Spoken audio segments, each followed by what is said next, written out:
As baleias são animais incríveis, não é mesmo?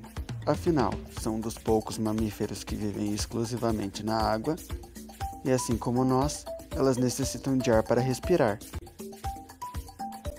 Também passam por um período de gestação e amamentam seus filhotes.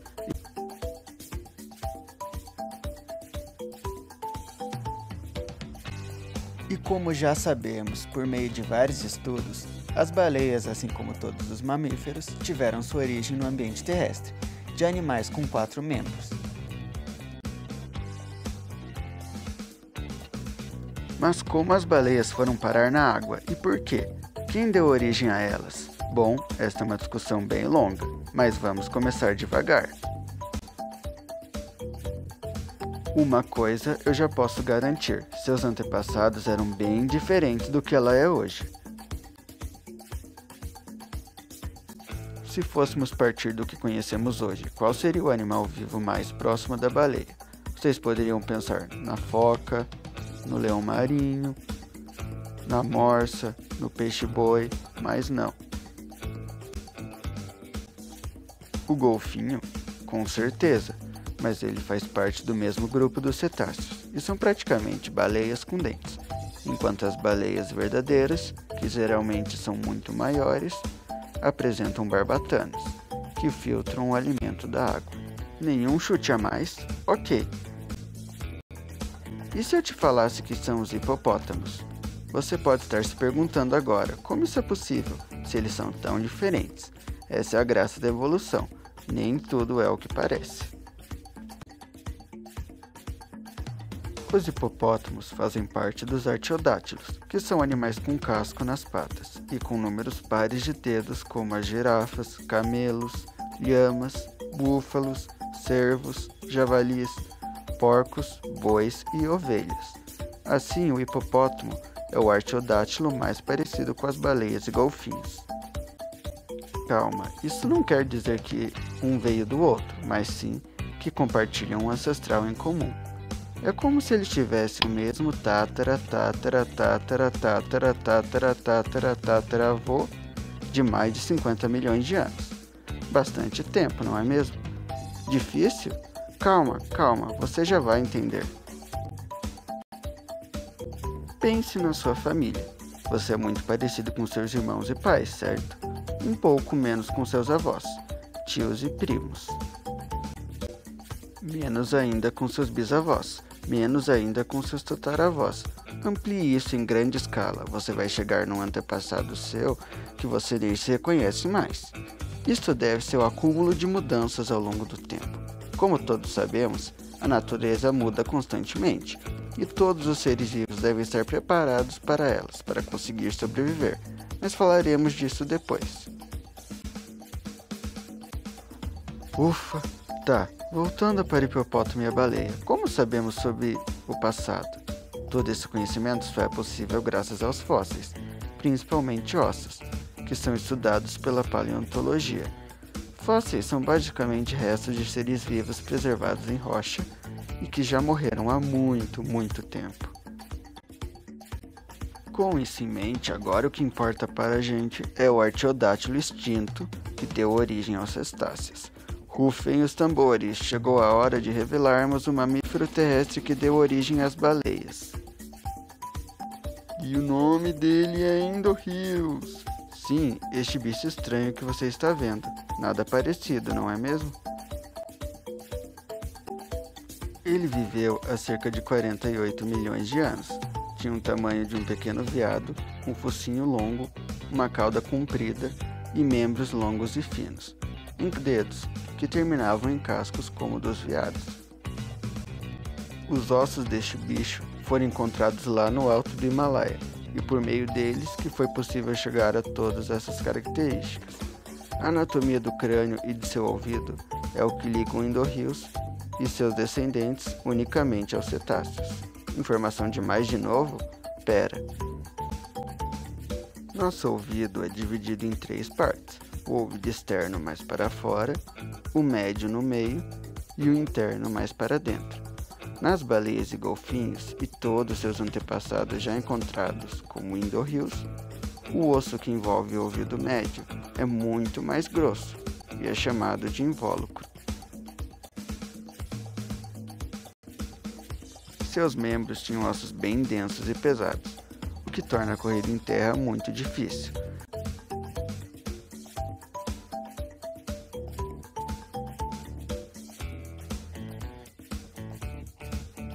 Mas pode facilitar o animal a andar em águas rasas ou no fundo de rios, mesmo que não consiga nadar, como é o caso dos hipopótamos. Esse osso pesado funciona como uma espécie de âncora. Estudando seus dentes, os cientistas buscavam entender ainda mais seus hábitos e sua alimentação.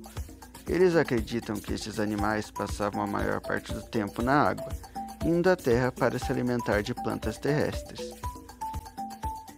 Estranho, não? Um bicho parecido com um cervo vivendo na água? E se eu te dissesse que hoje existe uma espécie que tem um comportamento parecido, mesmo tendo uma história com antepassados bem diferentes? O nome desse animal é cervo-rato africano. Ele come principalmente frutas e flores. Quando é ameaçado por uma águia, ele pula na água e fica totalmente submerso, até que a águia desista. Ele pode aguentar até 4 minutos debaixo d'água. Claro que isso é apenas uma coincidência incrível da natureza, mas vale a curiosidade. Agora, fique aí com o vídeo e aproveite.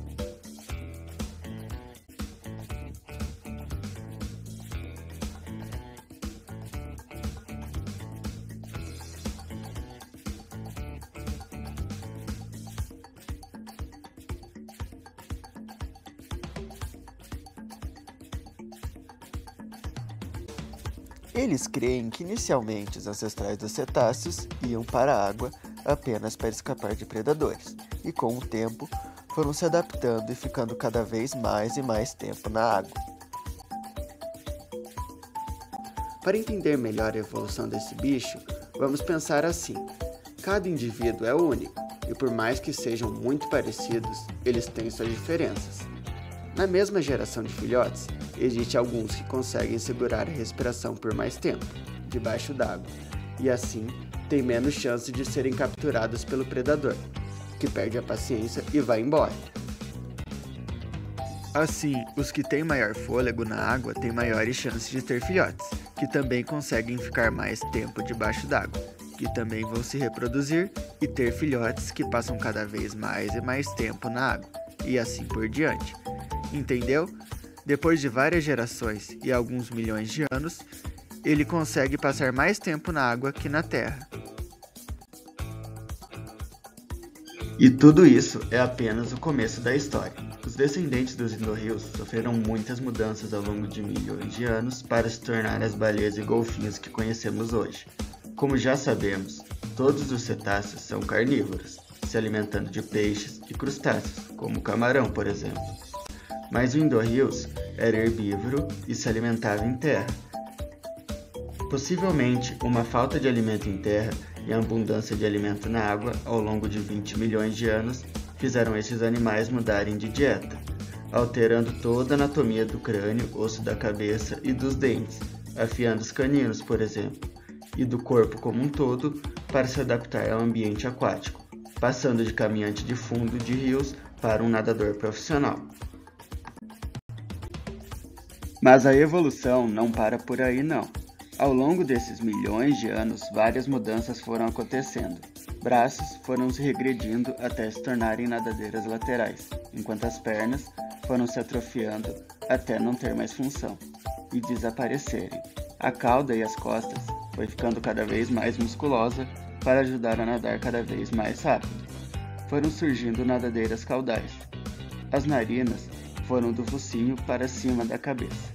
O ouvido foi ficando cada vez mais para dentro da cabeça. O corpo foi crescendo cada vez mais, principalmente naquelas que desenvolveram barbatanas, que precisavam só abrir a boca que o alimento vinha até elas, que se tornaram as baleias verdadeiras naturais, os misticetos. Já as linhagens que ainda tinham que capturar o alimento mantiveram os dentes de seus ancestrais e deram origem aos golfinhos, os odentados. É bom comentar que toda essa história começou em água doce, e ao longo do tempo estes animais foram ocupando ambientes com água salobra, que é doce e salgada ao mesmo tempo, como mangues costeiros, para só depois chegarem ao mar e se dispersarem em todo o planeta. E é graças a esse processo evolutivo que os cetáceos apresentam uma grande diversidade de organismos hoje em dia. Obrigado por estar comigo até aqui e até a próxima. Não se esqueçam de dar like e se inscrever no canal.